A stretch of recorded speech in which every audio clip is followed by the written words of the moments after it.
Abusiafo ye mamunyina akwaba nyame aye yadom na otwe akwa asan abetuen biom adusua etoso ensia ena na otwe mu yede ebro atifi asem no ose reyese onyankopon playing God yedi mpense mu no ebeto am so sesia.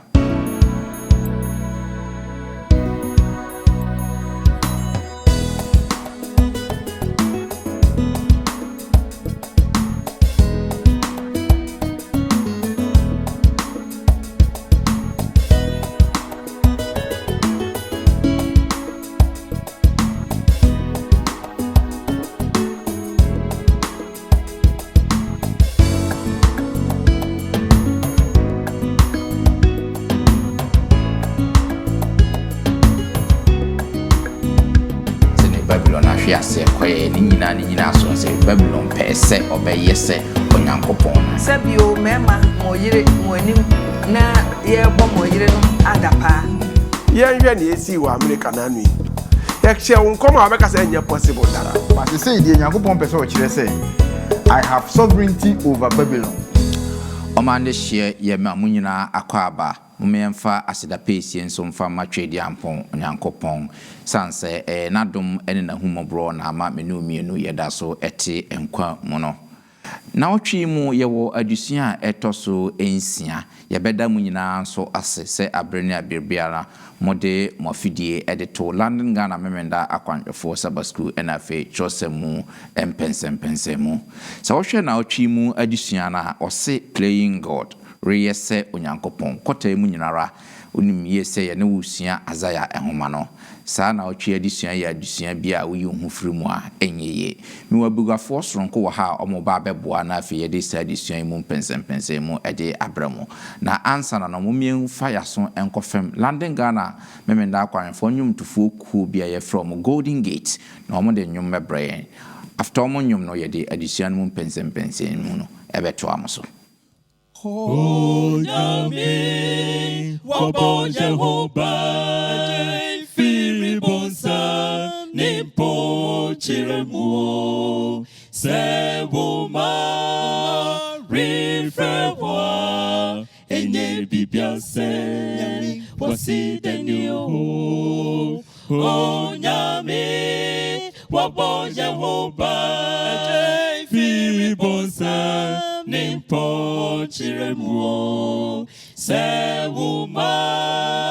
Refrewa, Enye Bibiase, Wasi Denio. Oh, Nyame, Unasese Yesomo, Adenina, Bejejija, Efriwo, Sewuma, Refrewa, Enye Bibiase, Wasi Denio. Oh, Nyame, Unasese Yesomo, Adenina, Bejejia, Efriwo, Sewuma, Refrewa, Enye Bibiase, Wasi Denio.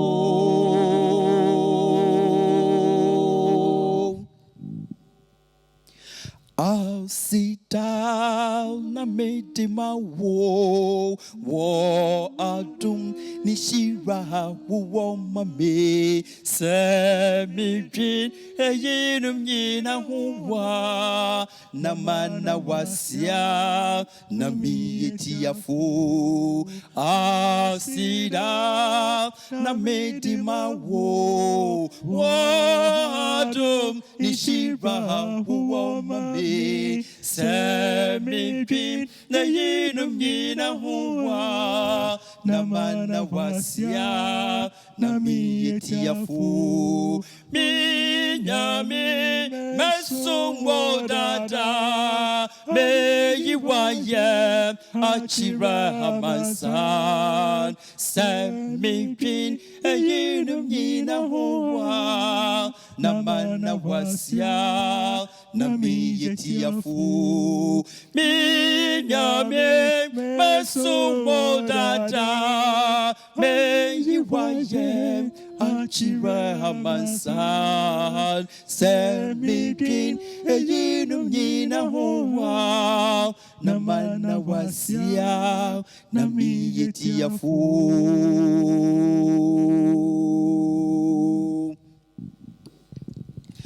O nyame obo Jehovah ejai firi bonsa nimpo chiremuo sebuma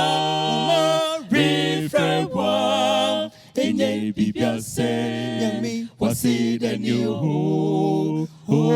nyame obo Jehovah ejai firi bonsa nimpo chiremuo sebuma refrewa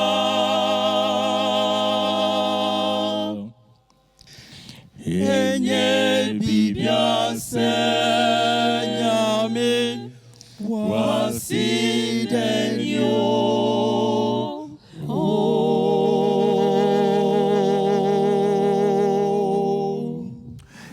Yobeda London Ghana nyantufo koye from Golden Gate ase se omode enyom abedi edition yenimu amaye sene ne ye hwe no na mi wa begafo stronko bi wa hase omo ba beboa na mede yede edition mu mpensempense mu ede abrewo ye hwe edition etoso ensia ose reyese onyankopon ene ma begafo no me wo Elder Hansen Asamoah ewo menchen hase Elder Hansen yamo akwaba so and then so great na me botra Elder Hansen na mako Mama Lucy Odusu dakwa so ene ete mfimfin no Mama Lu yamo akwaba yeah great me last say then so waba na me botra me call openi Samuel Ajay and so na ete eto eno no openi yamo akwaba great madam asese yeto nsafra mu then so mo abase emfa adisuan ti say emfambre yadisuanfo nti fa trosam no na babia wo biara no edi achi na ene wonyesa adisuan se ne meka no so wo hwe wo Facebook ana say YouTube a obetimi de comment ato ase ana say wasemisa ede ato ase se wonya subscribe to your channel no so a obetimi a subscribe na fe de biara yen videos na ba wonsa atimi aka onyankopon enhyira wo se wagye tum se obeye no sa yen hwe yadusua no playing God no kwasem se adusua no ayede pa fititama ye hye adusua ne ye wa adusua etoso ensia ye hye ase hu Israelfo soma omo ampese ombesom nyankopon omu leader Ozea bedi omanimu babi ono nso de omo ekopie na fe ne banso ebaye na ono nso babi odi Israelfo ekopie na otua ho ka na eden pa na fe ne etoso na fe noble Prince of Peace ohene a fe wode asumdwe de ebrayen asasi su na fe yanya yasumdwe no kwasem ne se na ye toaso from hono na ne wo hwe ene adisia no se royese onyankopon ni nyina akwakoye pride homaso adisia ene ye ba besia ene wo hasenti ye adisia bi a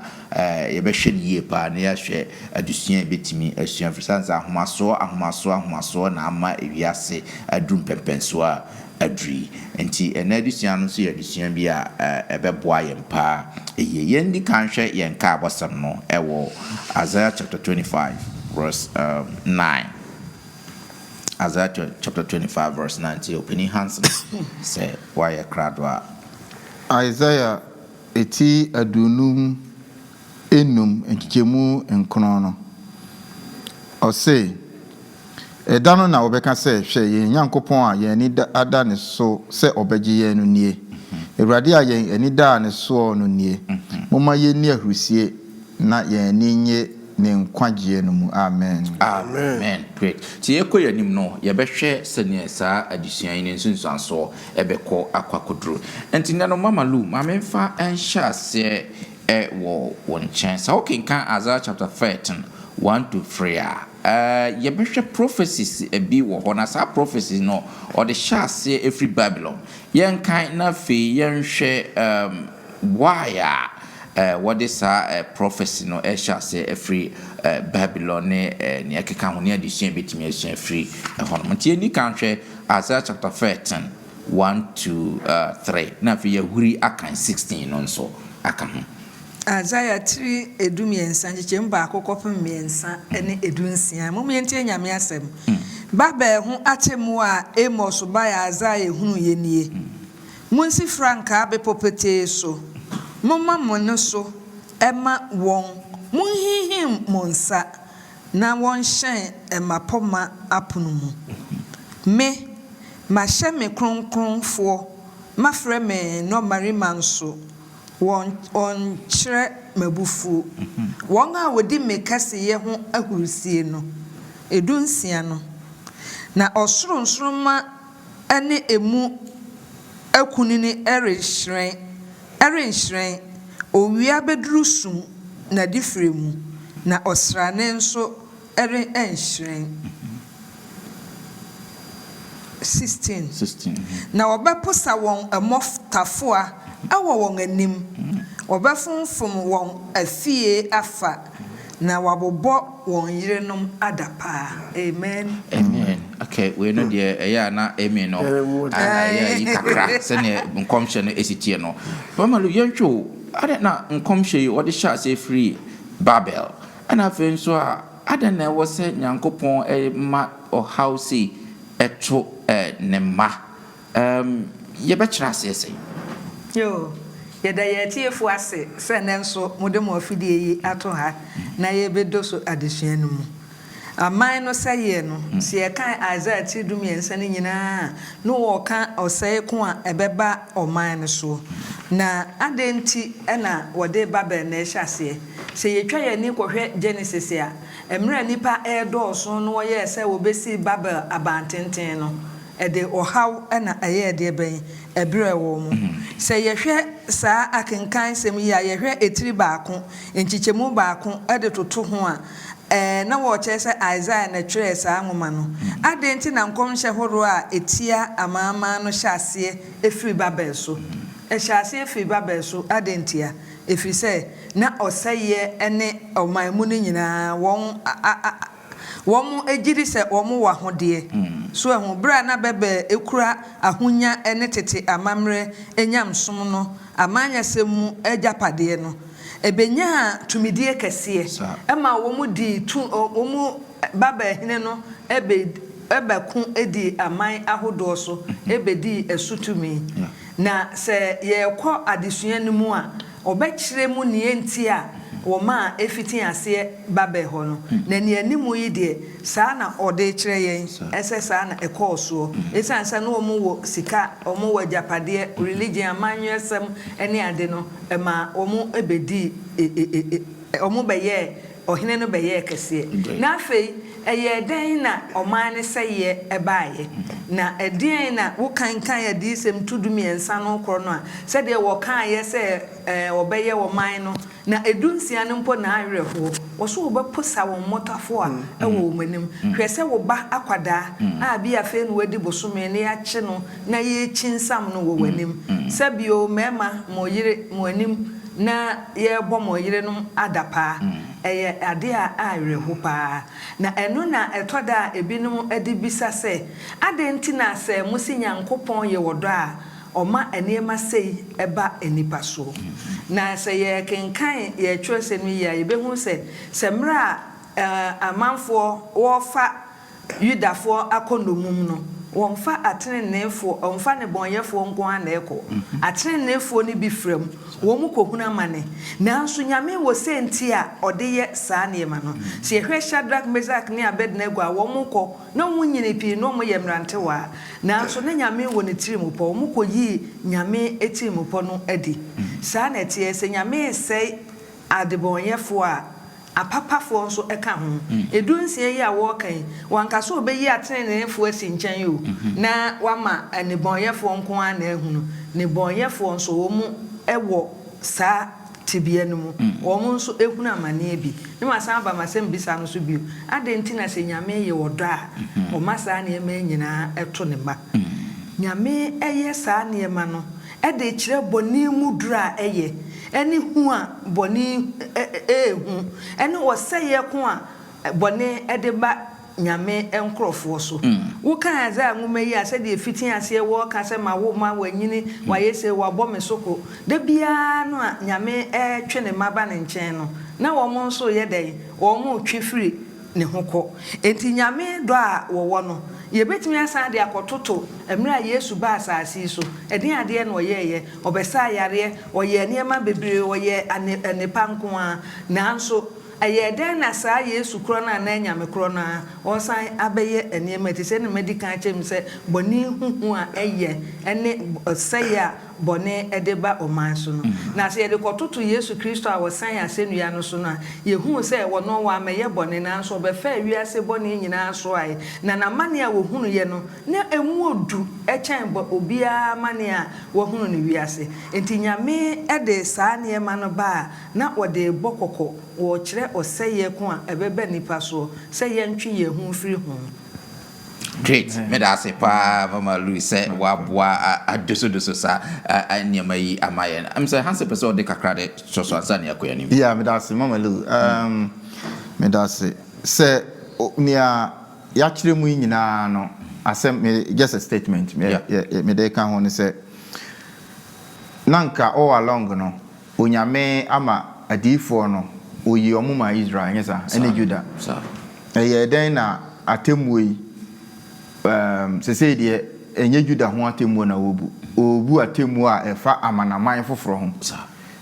Babylon ne other nations omonye Judah fo ne nkyerase tiawa ene se onyame di hini wo ba bia yenwom ba ko se ba biara a owi ahyeran no Yesu di hini wo ho enti don't ever think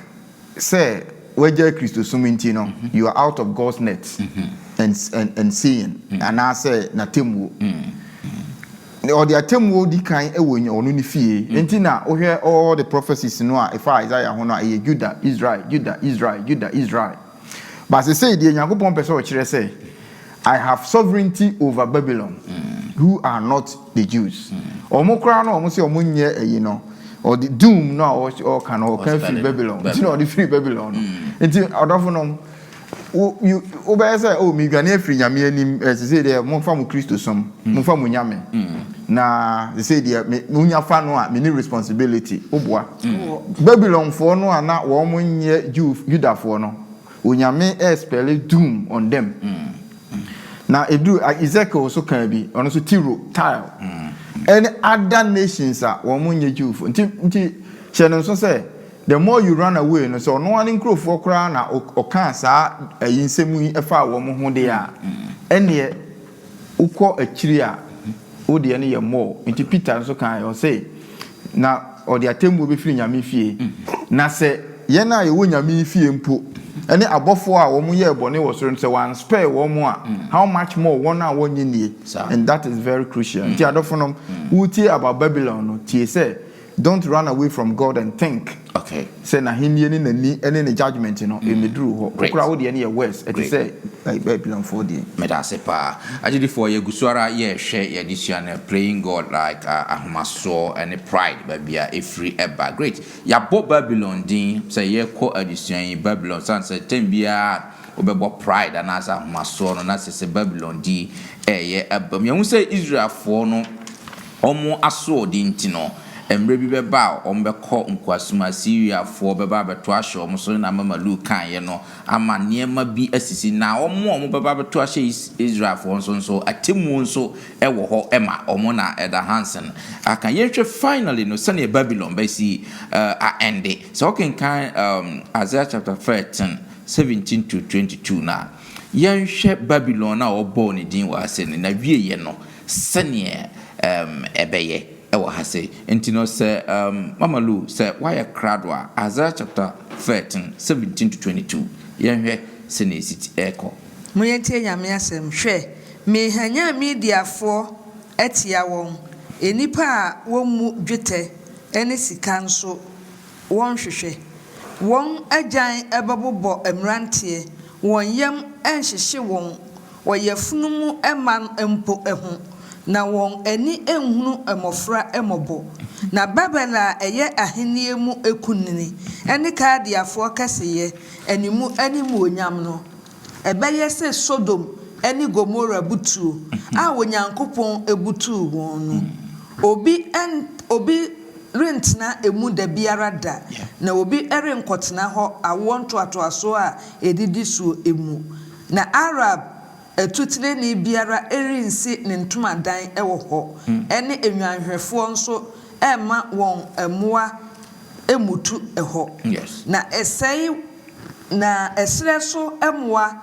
ena wobeda ho na empatuo ebeye won adan amama na ensomfra enso ebetena ho enso hori enso betena ho na ensasabonsam asa honom aduonu mienu atwato no na enkuntumpa ebesi na aban mu na esre so kraman so enigye aban no mu na ne bre aben a eya ba na ne na erenkyere biem. Amen. Great. Aje Babylon na wiye etesen na adentina o house ene beto Babylon. When you bet mark me da wase. Anuanu madikan a church de mu bi. Na meto aso no. Ehu se nyame aka bia no ate se eyede ebem. Enkom hia wahye afa ne ma ho. Na ade ba kwa mpese mesa aka bim kra ansa na ma baditwe na nkasa mu no eye se edurum le bi na se obi wotibia bi mu na se wo take advantage of that tibia ni mu ka se nipa quality bi anti u di nani a na ebia onyame na ama wo akwanya se ye ne saa so hwe yi ya dike ya kire mu se Babylon for enam se omo no ko fa onyame ma konko azumu nti no onyame anspell na disiane se die nti a ema wo sha fi Babylon so se sambe no omne tumi ne kura wo wiase nyina tumi ne kura wo enu nti no na efata se anase esese ho enna o sha fi asotwe a eba won so no nyina ne tie omne se omaye ahantan enti no onam se omo afa onyame mma na afei omo ahu omobo na wo hye won so enti no onyame dia wiye ne ba no wo hye ase afiri won so na wo hye ase afiri won so na o se oman na wo se no no wo se no krakrakra kwan be so no fa so yenim abakwasem dada enti na me pese me bono nyina tofa no se yehu kwan a Babylon ahini etifa so ba na wiye less than Bedopesia for eco 2 omama nugu ya afi de achire ya Greece so eco take over oman no afi omoye no grabu kra na na Bible na kinkan no kase enunti saamre no saabia ho no ho ne Iraq o sometimes no kind Bible na big fish e no krofoforo bi so ana heaven wi but ho any Iraq was it or ye man food to the extent say moa enya na afi de omo resi ho why is a desert o se si a o kan o se kro no o mu de say o cheche no de akura bi ase wo ho de but o man cheche kro no bi okay esa say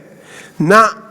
omo onyankopon abufuo na aba won so and your friend said the judgment of God ta bibia onyame nsa wo mu no na ayese onyame atemu e na ayede aba so enti no onyame atemu ba otuso a untimi nsi ano because of say na onyame aka no ayese ede etimbam enti adisia no ka kire amyate ase ese ne onyame aka bia no ayese bam na so onyame ede obi hye won sa oso hwe ne suye because of say atemu obede ebe ho amawo enti Isaiah etire a eya dionumi edu miensa no o ka bibi se in fact wo hwe se ne akwan a Babylon fa so ba na wiye na se samre na wo te ho a se ne ya ye kan ye hwe ne esi wo America na anu ye hye won koma abeka se enye possible da wow enti se wo hwe se na Babylon esi kron efana na ke ye hye nkom se Babylon be hwe ase a kana wunjini but ebemu echese ne yame aka bia no ebe yo se sitie mo nyame asem se Babylon hwe ase na se ene wa se yeso nkom se ayeye mrei no he say ya nya city ama nyame asem a ewiase su ba na wie ya menua mo ma ye ni achinye wiase betimi asai wa na hye obo say corona bi betimi aba ma wa hye dem da so odifo bi hye nkom sese ya nka sada no bi anka yesi na bo kura ku no because of say obi ananwe ho da yenim say se otan be ba me ya hye dem akonkurase a na ye awieye bre no ene ye nyina ye hye dem sa enunti say yesua niema bi free we mu say Babylon eto no de a na Yesu aka no so betima ya ho say awieye mre no ebe ye no yo medase great Hans na person obam yeah medase ne ye kan nyina no say ati say amfa one day and happen here so ne ye kan nkom share any kwan ye fa so no in fact Isaiah pen so no time a o share nkom say ne ba no yebewo abofra bi Ahaz ahemfo mienu na efri Northern Kingdom no ene Syria ebeka bom no wo mu nyina yebepam wo mo no it was 734 BC 734 BC na sa nkomhye no ba mu Isaiah pen so now ohwe emra all can Babylon asemu yi na yebe two Babylon sa superpower no na 539 BC now between 734 and 539 no is over 200 years so what I say and I say almost 190 something years now is that you as you look at when ebemu na ebemu with precision send your can no pepe adofo no nyame aka bia ebebem ntina ya na mpesa me de New Testament eboshe ni bi no Peter or say even second Peter or say men da se ni nyankopon ne boshe no ache na onyame na ni so no dakro eye ne mfia pem e na mfia pem eye ne dakro na ibi mu ka se boshe no kra ache na da ye ka yi se ebeba ewo he o se wugidi o unyi ni o ebeba if so soro di kukurudu ebetwemu akọ na ewie mu fitiasede ebe hia sei enu nti se etisade a ene na nipa so ben na sese ye we as children of God no ye nemu se wa hye yembo bebre na emu kese ne se obefa yakọ se ne wo hye Babylon honkom in fear over 200 years and sa ebem with precision se ne yenim no Daniel chapter 5 no sa na ne waka no so ebebem adofo no enti moma ye nhye ne so se nyame ye hene ma nyina o ye Babylon so hene esan so ye Judah so hene na mum nim crowford de se wutie no a oso bedi asase no so nepa na ne bohye nso ebebem great me that mo ase ye hwe agidi for ye gusara ye hwe playing God in Babylon na won ahomaso won pride won bibia no eche wo kron yese won na chese yuasi nyina embesom no na kopon emre so ye no wa bre wo mu ase and it's very very important there not more can because and this wo hwe wiase so wo gina se na hwe globe no wo hwe America hwe UK hwe Germany hwe France na wo hwe nipa do billions of individuals are duase wiase no big culture we say wiase beba be say that could be it seems foolish just say na time as I case Babylon beba be hwe na it was so what's that time na me yes sure so hwese ne Babylon kron a Babylon betimi aba be hwese na fasu ne seni sitie it's just today and na ne o kanya mesam a it looks so silly man krobo say we are den asay and I will be kind so no what time and so the same thing happened abra no we preachy sense yiri bi be ba no mosri no because it took 120 years and sana someone na no wa e kano ebebam enti it goes out to confirm say bibia nyankopon aka no chosen bia no it will surely come to pass enti Nigeria for mama yenye very very careful ye kan nyina so no won tena se those years no ubetimi afri wiase onya free wiase so ano aka say or say it is appointed to man to die once and after death no the judgment not just say wiase na end no and we are very very careful e wo there yento ya disua no so na fe yenhwe ade bi nso wo hase na very very important pa ye hwe Isaiah chapter 14 1 to 4 no ne yɛhuri aka 12 to 14 no so yɛnhwɛ Babylon ahwe aseɛ no nsunsuansoɔ a ɛwɔ mu ha yɛfrɛ sɛ Israel yɛnhwɛ Isaiah chapter 14 no 1 to 4 no wahuri aka 12 to 14 no so Isaiah 3:9 jemu ba akokopem enan na Awurade yam bɛhyehyɛ no Jacob ho na wayi Israel bio na wɔde wɔn adua wɔn asase so na ananafo de wɔn ho afam wɔn ho na wabata Jacob fie ho na aman bɛfa wɔn de wɔn aba wɔn tenabea na Israel fie afa wɔn de wɔn so Awurade asase no so ma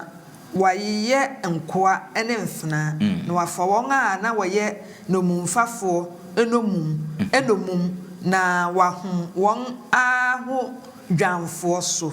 na da Awurade bɛma wo ɔhome afiri wo yia ne wahoyira ne wanyadie dendin a wodi wo no mu no wode ebeyi bebu bebehene aka sɛ ɛyɛ dan na wɔhafoɔ no agyaye na ahodwan no to atwa yi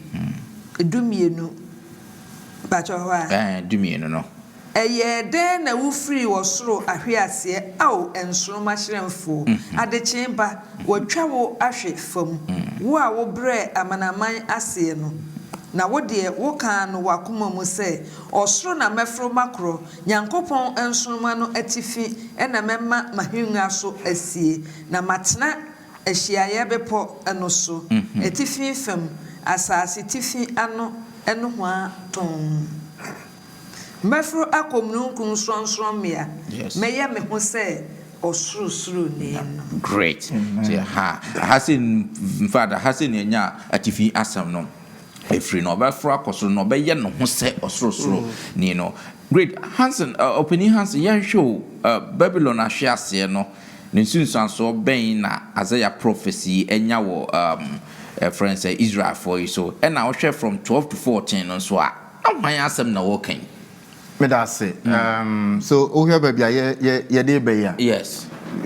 ye build the idea no yes say near Isaiah opese Jew for no ehu sorry Judah for no hu na fe so ye di akire ye hu ti ye di kan ye hu ne ekofa wo mo ahwe ase no baaye no eya hantan te wo hwe ye topic ni nyina playing God yes obi a ode ne ho asi ho eye se onyame aha na o hwe the first 3 verses na ken kan ye no a o say Babylon ahwe ase no it will free the children of God. That's right. And I say Israel for no now send ye kan no addition ekwa mu no say wo ken kan nyame asem a yemfa asem baako enyina so eye ensem ahodo na ye digina so enya an idea of ne ye ka no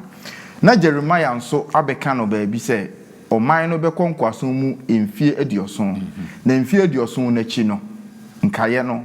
ebesenya ba abekikire Jerusalem sai boshe no anso na esese sa boshe no bamu ansa Messiah no ayasra no ye Yesu Kristo no ono so ne ho asem no aba enu nti sa wo hwe ne oka wo ho ya o say Babylon ahwe ase no obeba Israel for no so omo ama wo fa hodie na wo ho ato wo mu say na yehu no wo Daniel chapter 9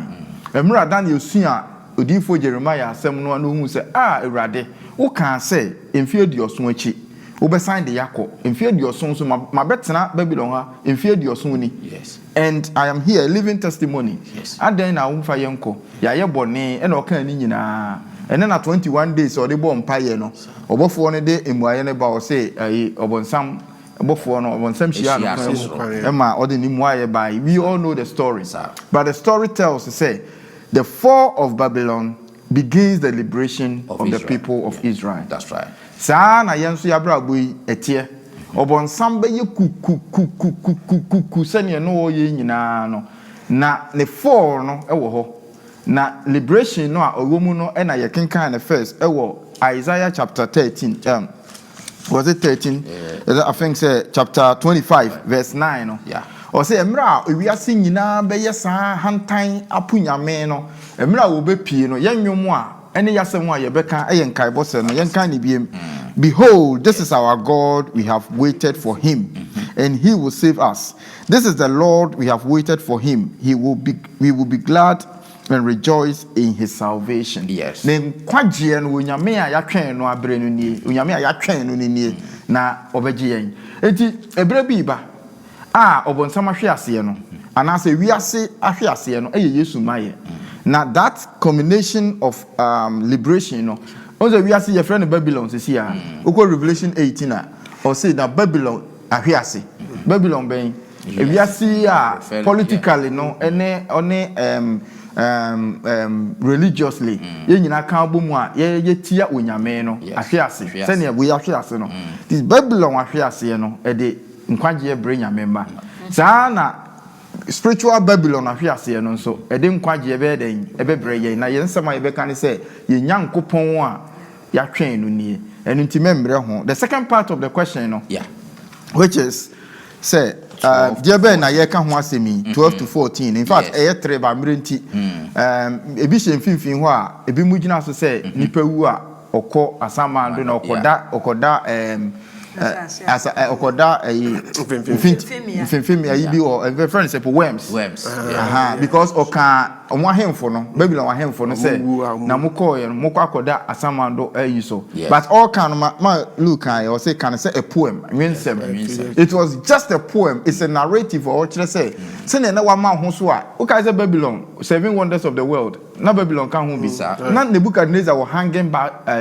garden on funny na nsi fam enti no nyame pese obre na se no ne kotene nwuram but garden mu kura no se won nsi fam enti o ye hanging garden e kire se okron but onyame se wuwo mu mpo no ya bre wase now oba han so a verse 12 to yina mentwa ne tia wa mre enti eye obonsam ho asem no woka na ode obonsam ahantan to Babylon for ahantan ho. In fact, it was a common practice in the Babylonian kingdom say every week biya no na wotwe biya no ohene no woda ba ko a oyi ne kawa na woyi ne nguso na wakọ Marok Maduk omo bosom kese no Maduk no na wakọ nanim na wakọ yi ne bibia kire say I am bigger than Maduk.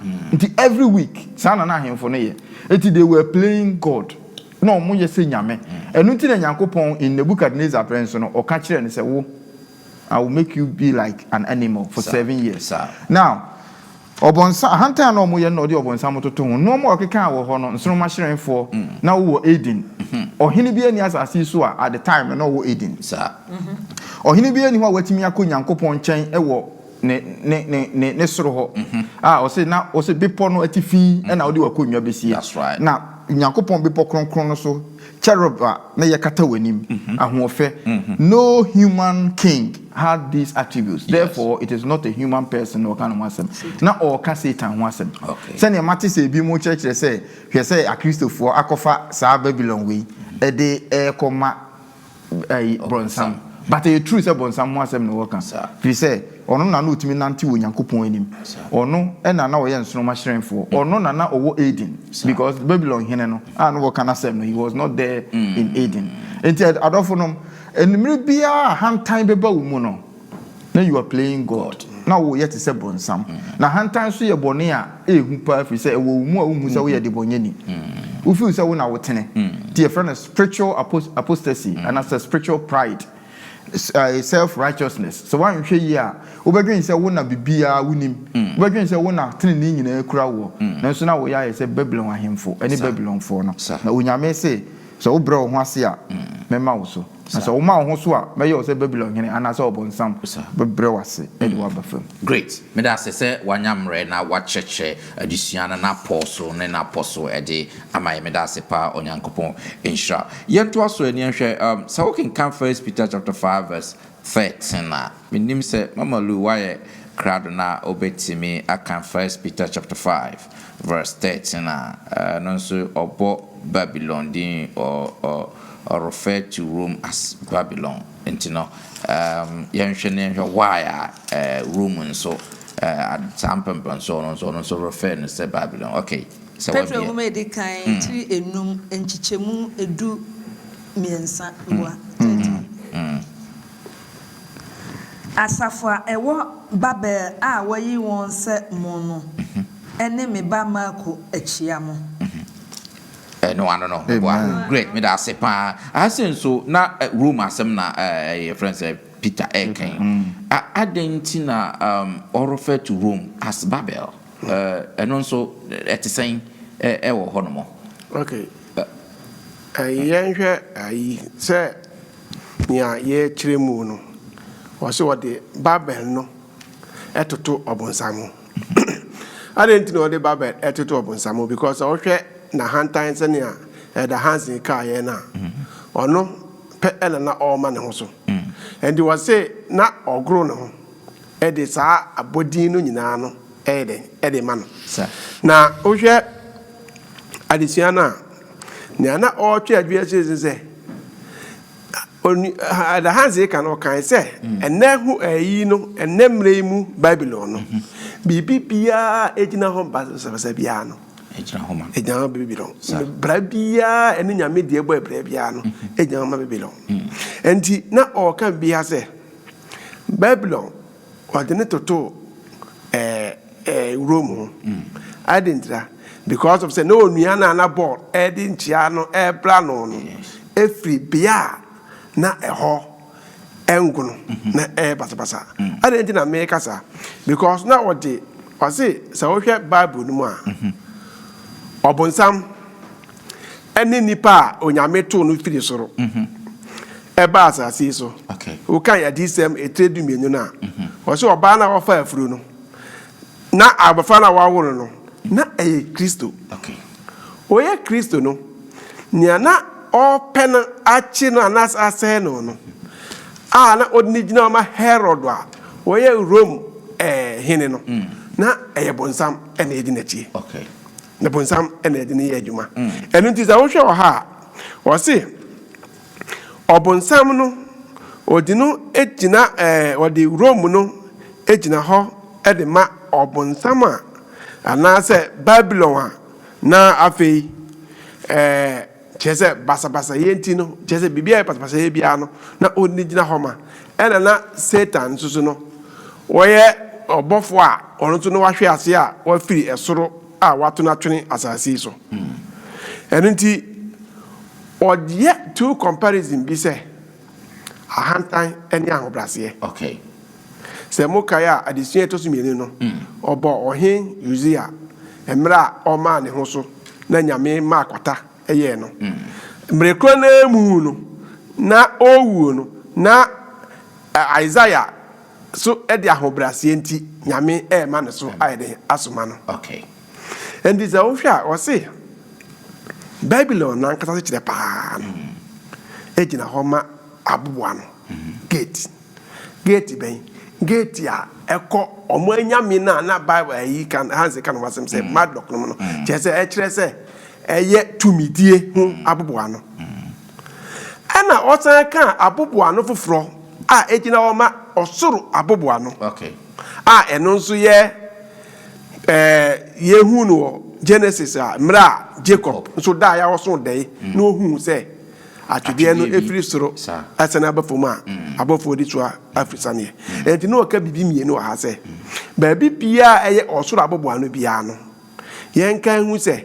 ho no a ba bia nyame fie bia eye osoro abobo ano enu nti na ma nyame fie eye unique a enti se ye di hodi agro enu nti wo se niema mienu ne yehu ha Babel na ejina basa yehu no Genesis etredu ba ko no se yehu se na omu se omu yo madwen se omu si abanso jakopem osoro na omu anya mmoa bia amfi onyankopon enti omu de ne fi asase so ene ekosoro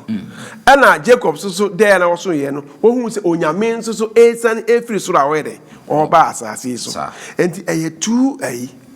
as opposition omu bonsa ho eno na Paul kase enu ntino se wote wo to wa ankasa ho so fonkwaje a na wote se Babylon odo ho ato ho so ba se wo bre wo ho ase a Ephesians 2 no mami yenhwe Ephesians 4:3 no etiri a eye nwotwe ne nkoro no Paul ka bibi ho na afi mefa me kasa no na wieye Say, or say, and I'm a dom so, and I watch yen. Sir. And feeling you may be a moon. And into Babylon, aging a home master, what do I want in a baby and a baby? All right. But what do you want to Yanko Ponzo? And no, a idea, it is a Unyanko a mouse, no abeno. And into yes, we didn't install nobody or can look 18 was say, and you know me and look a bomb pie. Now back to Jenny and I'm boy, and about to say Farasini. Farasini, no dear, or Huahuano. And I know to Jenny in Zono, or dear Hobrasi, Mocase, or Eddie Ponini. Who is all one and Bettino. They all brand and was here. And until you all catch in and say, yet you want to your home swar. Yea, a hand time and a baby. Now, hand times with ye, the fire by nan, and it opens some like you can and I can pass them now. Great. Now, and no need Babylon, and a copy. Okay, great. Me that's it. Me name say Mama Lou or Kakro the best so in terms of why Peter refer Roman for say Babylon. And then tell Sadia Openia Church no. Now what here addition near any mono crown so can say or bonsamno. On say yes to bass as he so no, Sabreno, not Roman for no any day or minus so Herod or Pesa anka obekum Yesu, yen any my bassabno. Now a bonsam and a far ni mu a year a humano. Now Babel na yakanoano said the new more trace no kind no say a ye bonsama boboano a deco or say you and any keka home. Now so better na dear a yamia boboano a ye day, ye faso echo heaven. Na a ye asumudue and so a dear and yet bonnet dear. It is a ye kaya comua penny actually in name. Naka crabino and say Babel no ejina ho ema Babylon basabasa Bethel sania Jacob atwede ne baaye na atwede ne firi nyame ho ne baaye ade bi e firi nyame ho ba na ye papa na bibia enipa ede na hantan said Nebuchadnezzar is this not the great Babylon mema ye na okeka no enti se wo hwe a better no de eyasumdue na me de we say no na wo de atwede ne sane ebaaye na Babylon de nipa ena ehihye ya wo de kosoro ena basabasa ye ahantan atrosem ene ne emanyina wo de gina ho ema Babylon nti se yakwa adisem ti edunan adisem tiringo twinchiche mudu na wo se Babylon kase na hwe ase fi so mama amanyina anom na dwama mo agufu ensani nti ade bi ye dwama mo bone basabasa no wo de gina ho ema Babylon. Great. Me that mwase afe ye twaso na fe ye mfa ye addition no emfam bra na wie ba bia me pese mama Lu be kan Isaiah chapter 24 1 to 6 no Isaiah twa mfoni bi nso ewo ho no mo yenhwe mfoni a ewo ho no mo Isaiah chapter 24 verse 1 to 6 no mfoni bi nso ewo ho no mo a o twa train yenhwe sene samfoni ne nso esi etie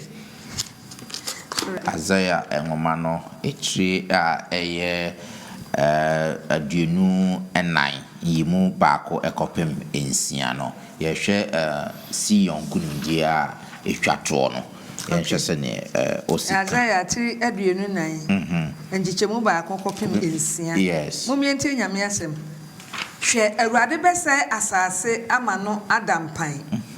na wadane ani abutu na wabo esufo apete na ye oman no se na aye oman no se osofo akoa ese ni wura afna ese na wura otofo se otonfo odi free ni se odi famni okafo se okafuni obese asase pasapasa na wafom no pasa afa ebi se awurade na waka asemi asase aboto na akusa wiase anyam na akusa so ebitu aso ana oso ne asase ebom aboto amen great and you know yan show sa Isaiah sa description ya wode mai so no na mfoni be na opese yehu no ewo ahase ma membre mo ha na se wo hwa ye a progression sɛ na yɛdi kan aka no on sɛ Isaiah nkomhye no dodo na ɛhyɛ aseɛ efiri baabi ana wɔwɔ no ɛna ɛkɔ akɔsi wiase awie sɛ na yɛaka no nti sɛ wohwɛ Babylon deɛ na ɔka yɛ no a yɛaka physical Babylon no ɛna yɛde alinke the spiritual Babylon normal ebesisie ɛna sɛ wotwa mfoni about asase ne amamfo yɛ anaasɛ desolation of the earth on the group this time no anka na ɛsɛ sɛ wɔka sɛ ebia Juda ana Babylon ana say ehifa specifically specific location be but asema o yusu nyina ya asase isa the whole earth asemi na Jeremiah hu dada o se na asase be ya amafo na unhu adan na unhu nkuro na unhu no ma nyina ebesei enti he is talking about the second coming of Christ and that leads to the millennium Revelation e ka say na yebeche obonsama to afiase Revelation chapter 20 na yede ne beto amradonko mu bottomless pit nyese bia ya kine to amrade na tum just say or say because onya amanaman bia anyone enada won it because nipa ni ho atene na efo kosoro apapafo nso nyankopon animu hyiren akun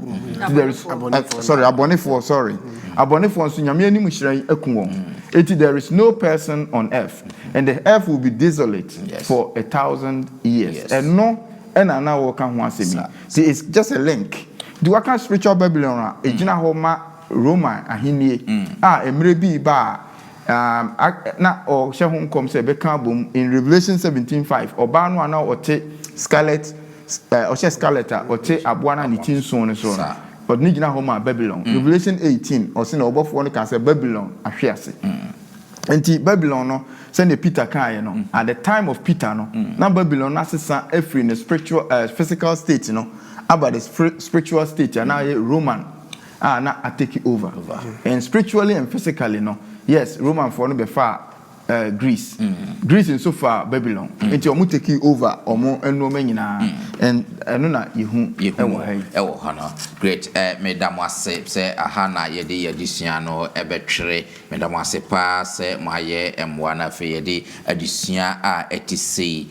ede abre yadisua for monso no meda mwase pa se de biara mo de mafidie ede to ase adisua yede abre mo no ye adisua etosunsia o yese onyankopon ya hu se ne Babylon ahwease koye ni nyina so se Babylon pese obeyese onyankopon na ehu se ne ekosie menu mienu nso eto da bia na ye pese ye beyese onyankopon ya wieye no ebeye tesese ne Babylon etie ti da bre no bia no moma ye nti ne onyankopon eka ekire na afei yetimi adi na asem so na nso ya ma ahantan anye tesese ne Babylon eye womono da sende ye dia disua to sonson no na ye de ebebra no nso say defeat of the Assyrians Assyria for omaba ye disua imu pa ye na afei nso ebe show mo nso omunkuguo and sending on Yakopon kwan odi omo nso efa so ewo next week adisua no minim ye se wonyi hu emfirimo onya enkupon enhira wo se woni yen ayesa adisua ye ma yen kate ne na Mama Lucy owusu dakwa enhira so ema yen na nenya me ye do ase yo aye kamfo ye ma udin so wo yo nya me nwanwani wo do ye nti da biara da wo de ye tena wo na ase na wo kyerɛkyerɛ ye da wase wadesua kun na wo de amanye ma yemfa ye huntu nyame wo so ewisa wahenie ena ye de ebedi nkunim ye da wase so obebo ye hu bansa ewo Yesu Kristo din mu amen